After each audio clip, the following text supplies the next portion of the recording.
आप सभी को जय मसीह की। प्रभु यीशु मसीह के नाम से आप सबका स्वागत है हमारे चैनल पर। और आज हम बहुत ही महत्वपूर्ण बात की ओर जा रहे हैं और आज हम देखेंगे राजा दाऊद के बारे में। जब वो अपनी जिंदगी में बहुत परेशानी और बहुत तकलीफ से होकर के गुजर रहा था, तब वो परमेश्वर और अपने जीवन के बारे में क्या सोच रहे थे। तो कभी कभी हमारी जिंदगी में भी बहुत परेशानी, तकलीफ और समस्या आ जाता है और हमें नहीं पता चलता है कि हम क्या करें। लेकिन राजा दाऊद ने क्या किया, हम देखेंगे। आज का जो पुस्तक है भजन संहिता की पुस्तक, और उसका 23 अध्याय को हम जब पढ़ने की कोशिश करेंगे और यहां देखेंगे कुछ बातों को। और हम सब जानते हैं कि भजन संहिता 23 एक मशहूर वचन है और अधिकतर हमारे भाई बहनों को याद है, लेकिन आज इसमें से कुछ खास मिलने वाला है। हालेलुया। आइए हम देखेंगे। यहोवा मेरा चरवाहा है, मुझे कुछ घटी ना होगी। वह मुझे हरी हरी चराइयों में बिठाता, वह मुझे सुखदाई जल के झरनों के पास ले चलता है। राजा दाऊद ये वचन उस समय बोल रहा है जिस समय उसका बेटा अबसलोम उसको मारने के लिए पीछे पड़ा हुआ है। राजा दाऊद छुप करके भाग गया है, उसका सारे काम को छोड़ करके एक खाली स्थान पर, एक जंगली स्थान पर भाग करके वहां पर छुप करके बैठा हुआ है और ना तो खाना है ना तो पीना है। वहां पर बड़ी तकलीफ और बड़ी परेशानियों के बीच में वो पड़ा हुआ है। लेकिन देखिए उसका सोच क्या है। वो ये कह रहा है, यहोवा मेरा चरवाहा है, मुझे कुछ घटी ना होगी। वह मुझे हरी हरी चराइयों में चराता, वह मुझे सुखदाई जल के झरनों के पास लेकर के चलता है। ये कैसे पॉसिबल है कि एक व्यक्ति ऐसी कंडीशन के समय में वो ये बातें बोले? क्या आप और मैं ऐसी कंडीशन के समय, ऐसी परेशानियों के समय में ऐसी बातों को कर सकते हैं? जब चारों तरफ से परेशानी, तकलीफ है, खुद का बेटा अगर उसको मार रहा है तो क्या उसके दिल पर गुजर रही होगी? ये तो सोचने वाली बात है।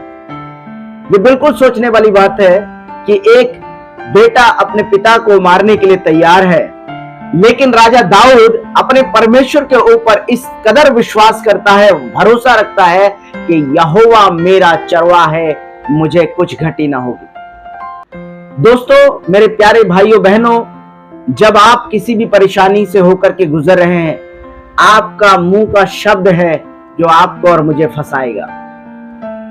आप और मुझे क्या कहना चाहिए उसी समय में? उन नेगेटिव बातों को करने की जरूरत नहीं है जो तकलीफ को हम झेल रहे हैं। राजा दाऊद आसानी के साथ ये कह सकता था, हे परमेश्वर देख, मैं तो तेरा दास हूं, मैं तेरा बच्चा हूं और मुझे इतनी परेशानियों को झेलने की जरूरत पड़ रही है, मैं क्यों झेल रहा हूं? राजा दाऊद इस तरीके से अपने परमेश्वर को कंप्लेन कर सकता था, लेकिन उसने कंप्लेन करने के बजाय उसने पॉजिटिव बात बोला। क्या बोला?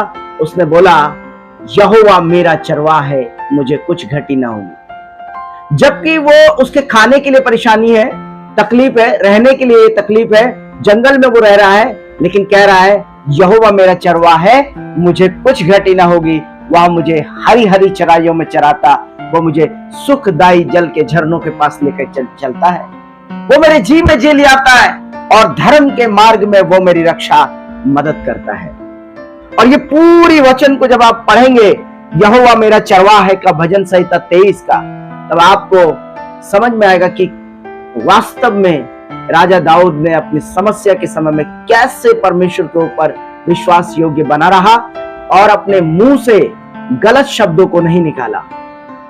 कई बार हम अपने जीवन में गलत शब्दों को निकाल लेते हैं, कहने लगते हैं, परमेश्वर मुझे बचा, तूने मुझे इन समस्याओं में फेंक दिया, अब मुझे कौन रक्षा करेगा, कौन मदद करेगा? तो हम जो है कंप्लेन करते हैं, परमेश्वर तूने मुझे क्यों नहीं बचाया, ऐसे कंप्लेन करता है। लेकिन दाऊद से हमें सीखने की जरूरत है कि कैसे हमें परमेश्वर के ऊपर विश्वास रख करके अपने मुंह के शब्दों को सही तरीके से इस्तेमाल करने की हमें जरूरत है। आगे कहता है, चाहे मैं घोर अंधकार से भरी हुई तराई से होकर चलूं तो भी हानि से न डरूंगा, क्योंकि तू मेरे साथ रहता है। तेरे सोटे और तेरी लाठी से मुझे शांति मिलती है। देखिए किस तरीके से राजा दाऊद अपने विश्वास को बयान कर रहे हैं। वो तकलीफ में है, परेशानी में है और कह रहा है कि चाहे मैं घोर अंधकार से होकर के चलूं, अंधेरी रात है, जंगल में पड़ा हुआ है, सोचिए उसके दिल में क्या गुजर रहा होगा। लेकिन उसका एक ही भरोसा है कि मेरा परमेश्वर सिंहासन पर विराजमान है, वो सब कुछ एक दिन सही कर देगा। लेकिन अपने मुंह से गलत बातों को उसने नहीं बोला। ये सबसे बड़ी बात है। आज हम और आप अपने मुंह के शब्दों से गलत बातें जब निकालते हैं, तभी और ज्यादा हम तकलीफ में और दुख में महसूस करते हैं अपने आप को। लेकिन राजा दाऊद अपने उस परेशानी के बीच में परमेश्वर के ऊपर भरोसा रखकर शब्दों को बदल दिया। देखिए आगे कहता है, तू मेरे सताने वालों के सामने मेरे लिए मेज बिछाता है, तूने मेरे सिर पर तेल मला है, मेरा कटोरा उमड़ रहा है। निश्चय भलाई और करुणा जीवन भर मेरे साथ साथ बनी रहेगी और मैं यहोवा के धाम में सर्वदा वास करूंगा। ऐसी बातें राजा दाऊद करता है। मैं यहोवा के धाम में वास करूंगा। हमेशा हमें भी पॉजिटिव बात करने की जरूरत है। हमें भी बोलने की जरूरत है कि चाहे मैं घोर अंधकार से होकर के चलूं, चाहे मैं तकलीफ में होकर के चलूं, लेकिन मुझे मालूम है कि मेरा परमेश्वर जीवित है। वो सब कुछ पूरा करने वाला परमेश्वर है।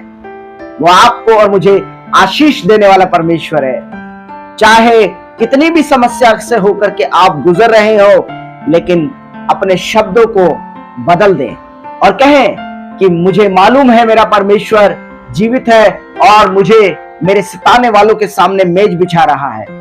मुझे मालूम है मेरा परमेश्वर मेरे लिए अद्भुत काम कर रहा है और मुझे मालूम है कि मेरा परमेश्वर जो दाऊद का परमेश्वर है वही मेरा परमेश्वर है। चाहे मैं घोर अंधकार से भरी हुई तराई से होकर चलूं तो भी हानि से न डरूंगा, क्योंकि परमेश्वर मेरे साथ रहता है। ऐसे हमें विश्वास करने की जरूरत है परमेश्वर के ऊपर। तो जब आप तकलीफ से होकर के गुजरते हैं तब आपको ये कहने की जरूरत है, ये बहुत ही ज्यादा जरूरी है, कहिए कि यहोवा मेरा चरवाहा है, मुझे कुछ घटी ना होगी। वह मुझे हरी हरी चराइयों में चराता, वह मुझे सुखदायी जल के झरनों के पास लेकर के चलता है। वो मेरे जी में जी ले आता है और चाहे मैं घोर अंधकार से होकर चलूं तो भी हानि से ना डरूंगा। परमेश्वर के ऊपर विश्वास करने वाले इसी तरीके से भरोसा रखते हैं। आपको और मुझे भी परमेश्वर के ऊपर केवल भरोसा ही नहीं रखना है, पर अपने मुंह के शब्द को भी सही करने की जरूरत है। प्रभु आपको बहुत आशीष करे। God bless you.